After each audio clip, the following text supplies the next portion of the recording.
Good morning students. अगर मैं आप सबसे ये पूछूं कि बच्चों आपने कल क्या खाया था, तो आई एम श्योर आपके कुछ ऐसे जवाब होंगे। मैम हमने दाल और रोटी खाई थी, मैम हमने दाल चावल खाए थे, या हमने सब्जी रोटी खाई थी। और कुछ बच्चे कहेंगे कि मैम हमने तो सिर्फ दूध ही पिया था। अब पिछले पार्ट में मैं आपको ये बता चुकी हूँ कि जो भी हम खाते हैं वो हमें या तो पौधों से मिलता है और या जंतुओं से, और जो भी हम खाते हैं उससे हमारे शरीर को कुछ इम्पॉर्टेंट न्यूट्रिएंट्स, कुछ आवश्यक घटक मिलते हैं जिनको हम पोषक कहते हैं। तो बच्चों आज हम पढ़ेंगे ये सब लेसन नंबर 2 यानी कि भोजन के घटक। तो हमने कहा जो भी हम खाते हैं उससे हमारे शरीर को कुछ आवश्यक घटक मिलते हैं और उन घटक को हम क्या कहते हैं? पोषक। हमारे भोजन से हमें मुख्य रूप से 5 पोषक तत्व मिलते हैं। जैसे हमारे हाथ में 5 उंगलियां हैं, ऐसे ही आपने याद रखने हैं कि हमारे भोजन से के जो पोषक तत्व हैं वो 5 हैं, जिनमें पहला है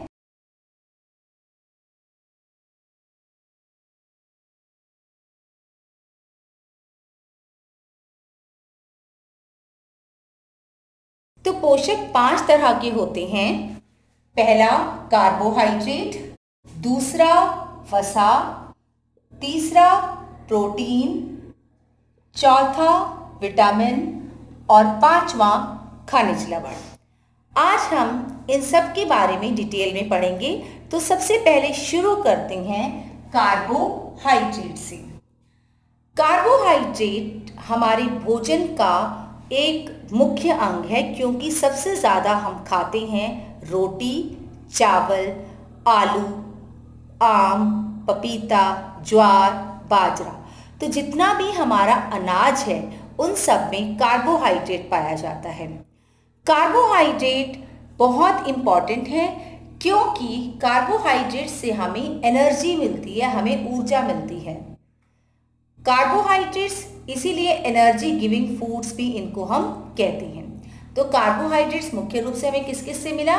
जितना भी हमारा अनाज है, गेहूं, चावल, मक्का, ज्वार, बाजरा, साथ ही साथ आलू और मीठे फल जैसे कि गन्ना है, पपीता है, आम है, इन सब से हमें कार्बोहाइड्रेट मिलता है, यानी कि हमें एनर्जी मिलती है। आपने देखा होगा, महसूस किया होगा कि जिस दिन हमारा व्रत होता है उस दिन हम बहुत ही थका हुआ महसूस करते हैं, क्योंकि हमारी डाइट में से कार्बोहाइड्रेट मिसिंग रहता है। सेकेंड कंपोनेंट, दूसरा घटक, दूसरा पोषक जो हमें कार्बोहाइड्रेट की तरह ही एनर्जी देता है, उसे हम कहते हैं वसा। वसा हमें मुख्य रूप से घी, तेल, मक्खन, अंडा आदि से मिलती है। वसा को कॉन्सेंट्रेटेड स्टोर ऑफ एनर्जी कहा जाता है, क्योंकि थोड़ी सी वसा हमें ज़्यादा सी ऊर्जा देती है। आप सोचेंगे मैम अभी तो ये बोल रही थी कि कार्बोहाइड्रेट से हमें ऊर्जा मिलती है और अब कह रही है कि वसा से हमें एनर्जी मिलती है। यस, ये दोनों ही एनर्जी गिविंग फूड है। अब मुझे पता है आप सोच रहे होंगे अगर दोनों ही ऊर्जा देते हैं तो किसमें ज़्यादा ऊर्जा है। अगर बेटा हम कंपैरिजन करें इक्वल अमाउंट ऑफ कार्बोहाइड्रेट और वसा में, तो हम ये पाते हैं कि वसा जो है वो हमें ज़्यादा एनर्जी देता है, इसलिए हमने वसा को कॉन्सेंट्रेटेड स्टोर ऑफ एनर्जी भी कहा है। Number 3, protein. हमारे हाथ का पहला अंगूठा, हमारे हाथ की पहली उंगली यानी कि अंगूठा कार्बोहाइड्रेट बताता है और दूसरा वसा, और तीसरी उंगली जो कि सबसे लंबी है उसको हम प्रोटीन कहते हैं, क्योंकि प्रोटीन हमारे भोजन का वो पोषक है जो हमारे शरीर की वृद्धि में हमारी मदद करता है। और प्रोटीन हमें मिलता है दूध से, दालों से, जैसे राजमा है, सोयाबीन है, मूंग है, चना है, इन सब में काफ़ी प्रोटीन होता है।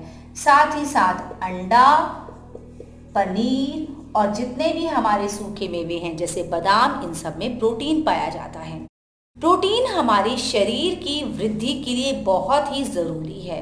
तो बच्चों, जैसे आपकी मम्मी पीटीएम में आती है और मुझे बोलती है कि हमारा बच्चा दूध नहीं पीता, तो मत पीजिए। अगर आपको बड़ा नहीं होना तो आप दूध मत पीजिए, लेकिन अगर आपको टॉल होना है, अपनी हाइट बढ़ानी है और अगर आप चाहते हैं कि चोट लग जाए और चोट लगने पर जल्दी से ठीक हो जाए आपकी चोट, तो आपको प्रोटीन अपनी डाइट में शामिल करना बहुत ही इम्पॉर्टेंट है।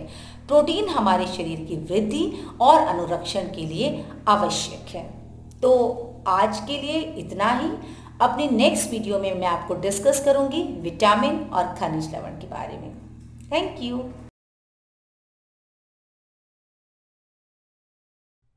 NTPC Faridabad and Chief Minister's Good Governance Associates Program with Star Teachers of Faridabad.